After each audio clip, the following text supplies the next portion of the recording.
వడవని ముచ్చటగా మారింది. కానీ ఫైనల్గా మాత్రం ఫలితం మాత్రం న్యాయం జరుగుద్దని భావిస్తా ఉన్నాను. ఎందుకంటే 2011 గ్రూప్ 1 ప్రిలిమ్స్లో 6 ప్రశ్నలు తప్పొస్తేనే మెయిన్స్ ఎగ్జామ్ అయిపోయినాక, ఇంటర్వ్యూ అయిపోయినాక ఫైనల్ ఫలితాల ముందు రద్దు చేస్తే మళ్ళీ కంప్లీట్గా రీ ఎగ్జామ్ పెట్టారు 2016లో. సేమ్ అదే పునరావృతం అవుతుంది. ఏపీకి సంబంధించి కూడా 2018లో జరిగినటువంటి గ్రూప్ 1 కూడా ఇవాళ కూడా అది పంచాయతీగా కొనసాగుతూనే ఉంది. కానీ మన పంచాయతీ కూడా జరుగుతూనే ఉంది. ఎందుకంటే గ్రూప్ 1 నోటిఫికేషన్లో గందరగోళం, జియోలు మార్చడం, ప్రిలిమ్స్లో ప్రశ్నలు తప్పు రావడం, 1 కాదు 2 కాదు 14 ప్రశ్నలు తప్పు ఉండడం, దాదాపు 20కి పైన కేసులు ఉన్నప్పటికీ కూడా వద్దని మొత్తుకున్నా, ధర్నాలు చేసినా బలవంతంగా గ్రూప్ 1 మెయిన్స్ పెట్టడం, మెయిన్స్లో ఫిలిమ్స్లో రెండోసారి పెట్టినప్పుడు కేవలం ఒక బయోమెట్రిక్ కారణంగా దాన్ని రద్దు చేశారు. మరి ఫిలిమ్స్లోనే బయోమెట్రిక్ లేకపోతే రద్దు చేస్తే ఫైనల్లో వాళ్ళ 18 మంది లెక్క తేలడం లేదు. మరి వాళ్ళు ఎవరు వచ్చారు అంటే తెలంగాణ పబ్లిక్ సర్వీస్ కమిషన్ దగ్గర ఇంతవరకు లెక్కలు లేనటువంటి పరిస్థితి. అర్ధరాత్రి 12 గంటల 3 నిమిషాలకి అపాయింట్మెంట్ ఆర్డర్లు ఇస్తారు. ఇది ఎక్కడ కూడా జరిగినటువంటి అసత్యంగా, అంటే కంప్లీట్గా 563 అంటే దాదాపుగా యూనియన్ పబ్లిక్ సర్వీస్ కమిషన్ ఒక 1 ఇయర్లో నోటిఫికేషన్ ఇస్తే 1000 పోస్టులు ఇస్తుంది. కానీ ఒక తెలంగాణలోనే 563 పోస్టులు. నాకు తెలిసి 1956 నుంచి ఆంధ్రప్రదేశ్ పబ్లిక్ సర్వీస్ కమిషన్లో ఇన్ని పోస్టులు ఎప్పుడైనా పడ్డాయంటే ఏ రోజు కూడా ఇన్ని పోస్టులు పడలే. 563 పెద్ద పోస్టులు. కేసీఆర్ గవర్నమెంట్లో పేపర్లు అమ్ముకుంటే కాంగ్రెస్ గవర్నమెంట్లో ఉద్యోగాలు అమ్ముకున్నటువంటి అపవాదు బలంగా ఉన్న సందర్భం కనబడతా ఉంది. అక్కడ 14 పేపర్లు లీక్ అయినాయని తెలంగాణ పబ్లిక్ సర్వీస్ కమిషన్ ముట్టడి చేస్తే చివరికి ప్రభుత్వమే మారిపోయిన సందర్భం కనబడతా ఉంది. కాబట్టి ఈ గ్రూప్ 1 కూడా ఈ కాంగ్రెస్ యొక్క పుట్టి ఖచ్చితంగా ముంచబోతున్నది. ఎందుకంటే తెలంగాణ రాష్ట్రంలోనే మనకు ఒక సివిల్స్ లాంటి ఎగ్జామ్ గ్రూప్ 1 ఇన్ని పోస్టులు మళ్ళీ పడతాయంటే నెక్స్ట్ నోటిఫికేషన్ లో 50-100 పోస్టులకు మించి వేసే పరిస్థితి లేదు.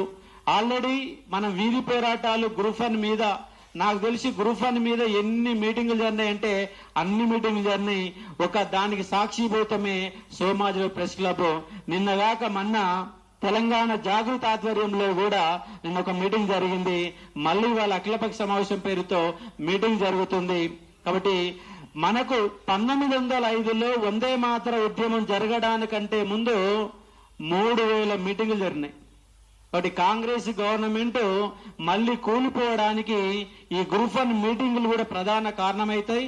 ఫైనల్ గా మనందరూ కూడా న్యాయం జరుగుతుంది. ఆల్రెడీ వీధి పోరాటాలు అన్ని చేసినాం కాబట్టి ఇప్పుడు మనం కొట్లాడాల్సింది హైకోర్టులో డివిజన్ బెంచ్ లో రేపు కొట్లాడాలా. ఎట్లాగా డివిజన్ బెంచ్ లో, ఎందుకంటే అది మేనేజబుల్ తీర్పు.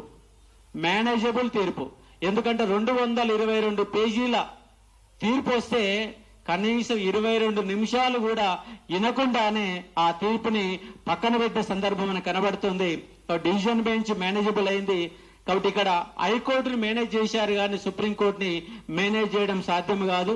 ఇక్కడ పార్టీల యొక్క నాయకులు కూడా ఉన్నారు. నేనేమంటున్నానంటే మీరు ఇనిషియేట్ తీసుకోండి. ఇప్పుడు కావాల్సింది ఏంటంటే న్యాయ ప్రక్రియకి, న్యాయవాదులకి వాదించడానికి న్యాయవాదులకు అవసరమైనటువంటి మనీ కావాలా. నిన్న కూడా ఇక్కడ తెలంగాణ జాగృతి ఆధ్వర్యంలో న్యాయపరంగా మేము 100% మీకు సపోర్ట్ చేస్తాం, మీకు అండగా ఉంటామని చెప్పారు. ఇక్కడ వేదిక మీద టిఆర్ఎస్ పార్టీకి వెళ్ళి రాకేష్ రెడ్డి అని ఉన్నాడు, అలాగే బీజేపీ పార్టీకి వెళ్ళి గువ్వల రాజన్ ఉన్నాడు. కాబట్టి ఇద్దరు కూడా, మీరు కూడా ఇక్కడ హామీ ఇచ్చి ఖచ్చితంగా ఈ గ్రూప్ 1 విషయంలో, ఎందుకంటే వాళ్ళు ప్రతిపక్ష పార్టీలు, ఇద్దరు కూడా ప్రతిపక్ష పార్టీలో ఉన్నారు కాబట్టి ఖచ్చితంగా మేము హామీ ఇస్తాం, మా అధిష్టానంతో మాట్లాడుతాం, న్యాయ ప్రక్రియ పరంగా సుప్రీంకోర్టు వరకు మేము గట్టిగా నిలబడతాం, అక్కడ సింగిల్ బెంచ్, డివిజన్ బెంచ్ వరకు నిలబడతాం, మీకు అండగా నిలబడతాం అని చెప్పేసి ఈ వేదిక ద్వారా మద్దతు ఇవ్వాల్సిందిగా కోరుతా ఉన్నాం.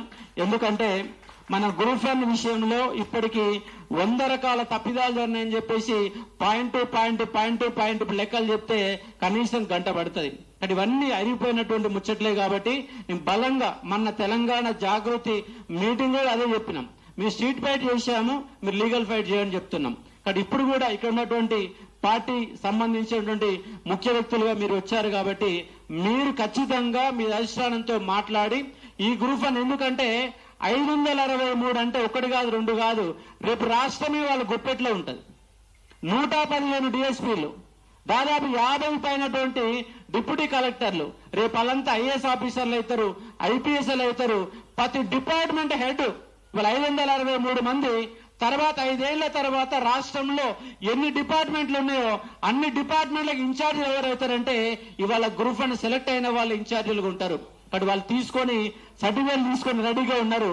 వాళ్ళు కనుక అసమర్థులు, అన్యాయంగా వచ్చిన వాళ్ళు, డబ్బులు కొనుక్కొని వచ్చిన వాళ్ళు, పేపర్ వాల్యుయేషన్ లో గందరగోళాల వల్ల అందంగా రైటింగ్ ఉన్న కారణంగా వాళ్ళు వచ్చి సీట్ల కూర్చే సందర్భం కనబడుతుంది. ఖచ్చితంగా న్యాయం జరగాల్సిందే. ఆ న్యాయ పోరాటంలో ఖచ్చితంగా అశోక్ సారు మొదటి నుంచి గట్టిగా నిలబడిండు. ఆయన ఫస్ట్ మాట్లాడినందుకు నా పైన ఇప్పటికీ ఈ గ్రూప్ 1 విషయం మీదనే 3 కేసులు పెట్టారు. ఇంకా మనందరి పైన కేసులు పెట్టినా కూడా న్యాయ ప్రక్రియంగా ఎదుర్కొనే ఒక ప్రయత్నం చేద్దాం. కాబట్టి పార్టీ పరంగా మీ స్టాండ్ ఖచ్చితంగా చెప్పాలి. కాబట్టి అధిష్టానంతో మాట్లాడి విద్యార్థుల తరపున న్యాయం చేస్తారని స్పష్టంగా చెప్తాను. కాబట్టి న్యాయ ప్రక్రియకు ఖచ్చితంగా అండగా నిలవాల్సిన బాధ్యత ఇవాళ టీఆర్ఎస్ పార్టీది, బీజేపీని, మరికొన్ని ప్రతిపక్షాల వాళ్ళు అండగా నిలబడితే ఖచ్చితంగా 563 మందికి న్యాయం జరుగుతుందని భావిస్తా ఉన్నాను.